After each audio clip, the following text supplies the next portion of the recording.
this morning, Pro Wrestling Illustrated revealed their annual top 500 wrestlers. Uh, we're not going to go through the full list, for obvious reasons. But we are going to reveal the top 10, and that top 10 includes Jonathan Gresham, Big E, Ehal Del Vikingo. I don't know if I pronounce the name, my bad. Brian Danielson, Cody Rhodes, Bobby Lashley, cracking in the top 5. Hangman Adam Page, CM Punk, Kazuchika Okada, and Roman Reigns. I wanted to know your impressions on this list. How did you feel about this list? I mean, I don't know, number 8 and number 10. I should know number 10, but I don't know much about number 10. But I honestly I can't really argue with this list. I mean, Roman Reigns has been at the top of his game. He's been involved in every single important storyline on WWE. I can't complain with him being Mhm. number 1 on this list. Um, Okada, I'm not mad necessarily because I mean, didn't he just win, he did just win a tournament for, like, the billionth time, for the 4th time? G1, I think it was? Um, yes, Maybe? I'm not yes. sure. That's New Japan's baby. I can't really be shocked of who else would have won that spot if it wasn't Okada. But 3 and 4 is gonna cause some friction. Problems. They did this on purpose. You can't tell me Absolutely. otherwise. They put this shit on purpose. If we thought the beef died down, this is definitely gonna be brought up. Beef is If not they dead. if they ever have them back in a storyline, or if they ever have their privileges on Twitter to argue with each other again, because I know they're underneath an investigation, this will definitely be brought up. Uh-huh. This Absolutely. is definitely gonna get brought up. But what makes me most proud is definitely 5 and 6, even 7, but 5 and 6 mainly popped the hell out of me because I feel like Bobby Lashley for like the longest just was not utilized. I was complaining the most in 2018 or 2019 with the way Vince was using him. Um, and we all knew what Bobby Lashley is capable of. So I love the Mhm. fact that in 2022 and yeah, in 2021, he definitely has came full circle with being showcased as the athlete that we know he should be deserved and to be presented as. Like we definitely look at Bobby Lashley as like a very just like a force that we definitely should take seriously in wrestling. But Mhm. number 6 really excites the fuck out of me because Yeah. Cody Rhodes has only been here since what, March, maybe late March or something like that. Yeah, yeah, yeah. And he's been injured. We haven't seen this man in about 2 or 3 months. And he literally made top 500.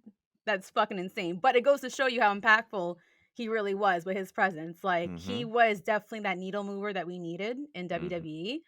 And I mean, shit, it shows. I mean, like everyone's still talking about that amazing match he had with Seth Rollins, despite the fact he literally had a chest injury that was spreading throughout the match. Like that man Right. got heart. He deserves to be on this list. I cannot complain. I really Absolutely. cannot complain. Yeah. What about you? What do you think? For starters, so I don't know about number 8. I have never heard of him, but I'm gonna do my research now. Jonathan Gresham, I was very surprised that he cracked top 10. But at the same time, I'm not surprised that he cracked top 10.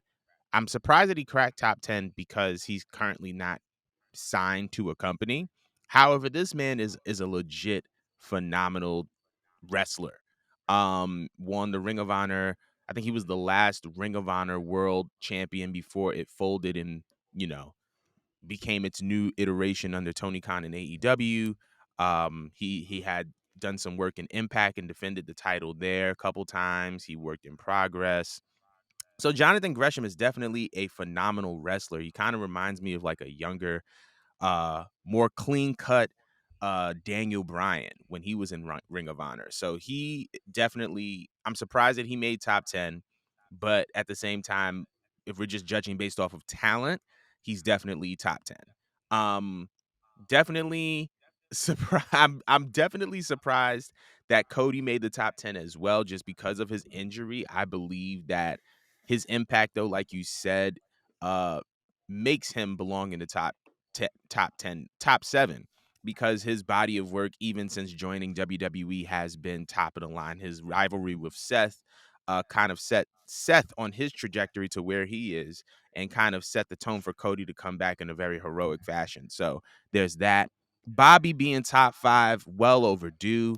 Um, I think that even before Hunter made the decision to kind of add prestige back to the US title, I think that the way that Bobby was carrying it added prestige to the US title because he's a legit world heavyweight championship caliber athlete and caliber talent.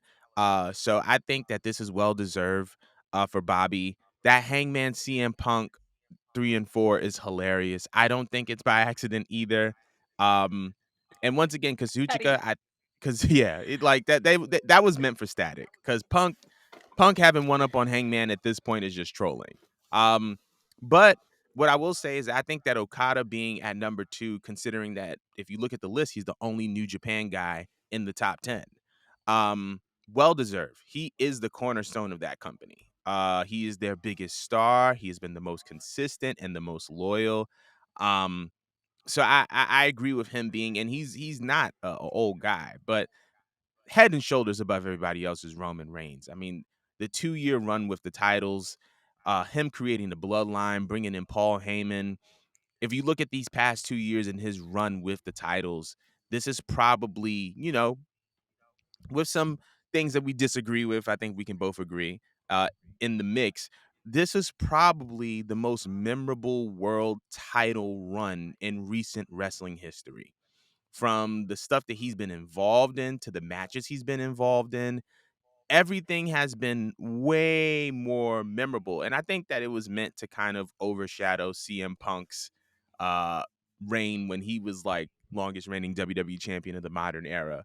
But aside from that, I do think that Roman is what he deserves number 1 because the distance between number 1 and number 2 on this list is like the distance between New York and LA. It like Roman Reigns is head and shoulders above everybody in the industry. And I think that him kind of being number 1 100% makes sense. I was going to say, did you have anything left to comment on this list or Um, just to add to the Roman Reigns thing, I just think that the evolution of his character over the past couple of years is like amazing because I went from like not caring for Roman Reigns as a concept, because of the direction they had him going in being just like a baby face that's shoved down our throats, and I yeah, especially hated him when he decided to not when he decided to, 'cause it wasn't his fault, but when Vince decided to make him defeat The Undertaker, and it's just like the crowd was already booing the shit out of this man, it's just like, "Why don't you just make him heel right now? Like, we right. literally cannot stand this man. Like, he just defeated my granddad. Like, I'm not okay with this." you I'm know? weak. Um But, no, I'm very much impressed. Like, this character fits so well for him, this role fits so well for him. I feel like he definitely elevated the belt, in this position. He definitely showed us, like, that he has a lot of different, like, functions and modes to his character that that he could apply and that he has in his position, I feel like he has elevated a lot of talent, Yeah. which shocked me because again, I didn't care for Roman rematches before. I always thought he just had like 5 moves that he just does over and over again repeatedly. But in this heel role, it's just so interesting. 'Cause I mean, I got to see a heel Roman. I got to see multiple factions being made, multiple stories being told. Various great matches that were put off, whether they were 1v1s or we had stipulation matches or whatnot. Um, I just thought that he's very much deserving of this just because of the come up that he definitely has had in the last 2 years. So, congratulations to him because I think that he shut us a lot of us up. Yeah. The ones that did not believe in him, the ones that wanted him off TV, wanted him off air, the people that were happy that he couldn't show up to the fucking pandemic WrestleMania because we were just like, boo, get him out of our face. We're tired of seeing him. He shoved down our throats. Honestly, a lot of people don't mind him now. It Yeah. got into a point where it's just like he was the best thing on the show. So, like you just said, like he has to be number one. But we didn't touch upon number nine. I do want to comment on number nine just because this is supposed to be Whoo! Big E's like year. Yeah. It was supposed to be, and I feel so bad for him with the way this injury has worked out. And, like, kudos to him for being such a trooper about it and not being mad and not directing his anger towards anyone. Cause I think this is an injury that puts him out for what, 9 months to a year or Yeah. something. It's a neck injury, from my understanding.